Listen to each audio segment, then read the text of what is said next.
Hey, salut tout le monde! Un gros plan aujourd'hui avec mon visage rouge, rouge, rouge, rouge, rouge. Coup de soleil, aucun doute. J'étais faire du jogging hier, oh là là. Casquette à l'envers, visage au soleil.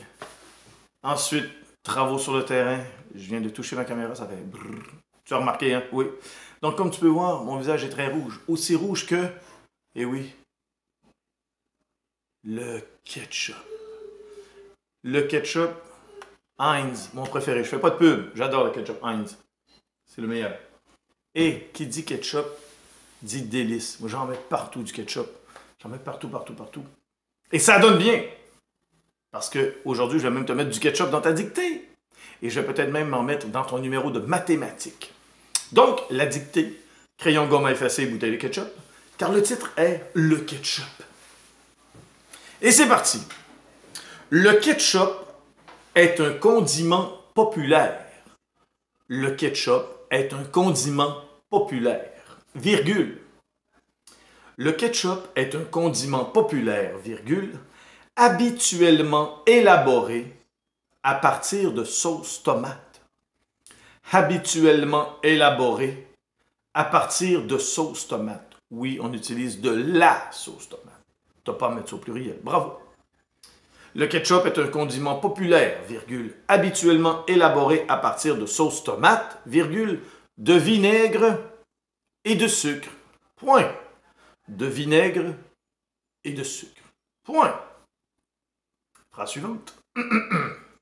Le ketchup est l'une des sauces les plus équilibrées. Le ketchup est l'une des sauces les plus équilibrées. Qu'est-ce qui est équilibré ici? Les sauces. Féminin pluriel. Le ketchup est l'une des sauces les plus équilibrées. Point. Phrase suivante. La quantité de sucre. La quantité de sucre dans le ketchup. La quantité de sucre dans le ketchup est tout de même considérée comme élevée. La quantité de sucre dans le ketchup est tout de même considérée. Donc, qu'est-ce qui est considéré? C'est la quantité, exactement. La quantité de sucre dans le ketchup est tout de même considérée comme élevée. Point. Phrase suivante. Le ketchup accompagne bien le hot dog. On revient sur la dictée d'hier. Le ketchup accompagne bien le hot dog et les frites. Et les frites, mais il se retrouve également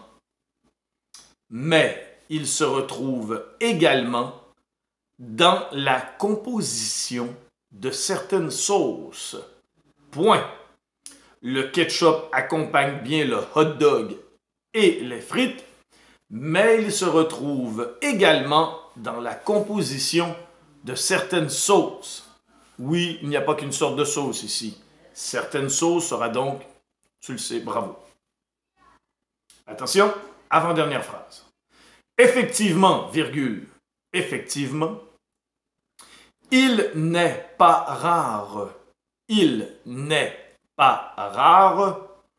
de retrouver du ketchup. Effectivement, virgule, il n'est pas rare de retrouver du ketchup dans la sauce à spaghetti. Dans la sauce à spaghetti. Là, c'est sûr que pour le mot spaghetti, il y en a qui l'écrivent de toutes sortes de façons. Moi, j'aimerais que tu me l'écrives comme ceci. S-P-A-G-H-E-T-T-I. Exactement.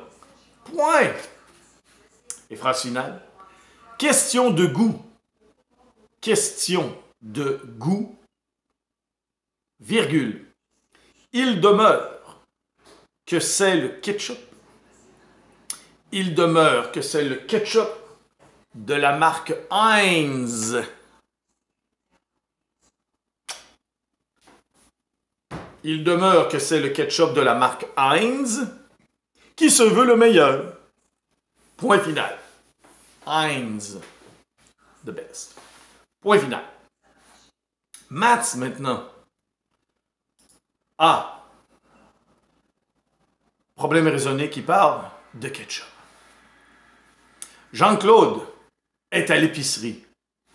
Il remarque que le ketchup est en solde. Il n'en croit pas son masque. Ah, parce qu'il y a un masque. Il n'en croit pas son masque. Au lieu de 3,99 $ la bouteille de ketchup, elle est maintenant vendue à 3,25 $. Super rabais. Donc, au lieu de 3,99 $, 3,25 $. Il décide de faire des réserves. Et il en achète 4 bouteilles. Quel sera le prix de son achat ketchupé? Donc, il décide d'acheter 4 bouteilles de ketchup à 3,25 $. Quel est le prix de son achat? B maintenant, la suite de ce problème raisonné. Il y a seulement A et B aujourd'hui en maths. Sachant qu'une bouteille de ketchup contient 900 ml et que Jean-Claude utilise environ 50 ml de ketchup à chaque fois qu'il utilise le ketchup, combien de fois pourra-t-il utiliser sa bouteille? Donc, il y a combien de doses de 50 ml de ketchup dans une bouteille de 900 ml? Excellent. Bravo, tu l'as trouvé. Et le dernier numéro, fil des temps. Nouvelle-France de 1534 à 1745. Je te donne des choix de réponse. A. Qui a fondé Montréal? Est-ce Chomédé de Maisonneuve, Jacques de Villeneuve ou Claude Bécosse? Chomédé de Maisonneuve, Jacques de Villeneuve ou Claude Bécosse? B. Avec quelle dame cet homme a-t-il fondé cette ville? Est-ce que c'est Jeanne d'Arc, Jeanne Mance ou Jeanne Peupu? C. En quelle année ont-ils fondé cette ville?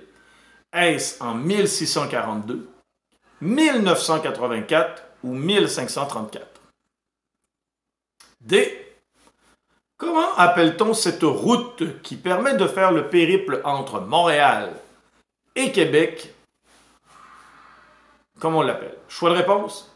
Est-ce que c'est le chemin de la Reine, le chemin du roi ou le chemin du prince? À toi de trouver la bonne réponse. Et E. En combien de jours pouvait-on faire ce périple de Montréal-Québec à l'époque? Est-ce que c'est en 14 jours, en 8 jours ou en 4 jours? Là-dessus, je te dis bon ketchup et à demain pour ton contrôle du vendredi.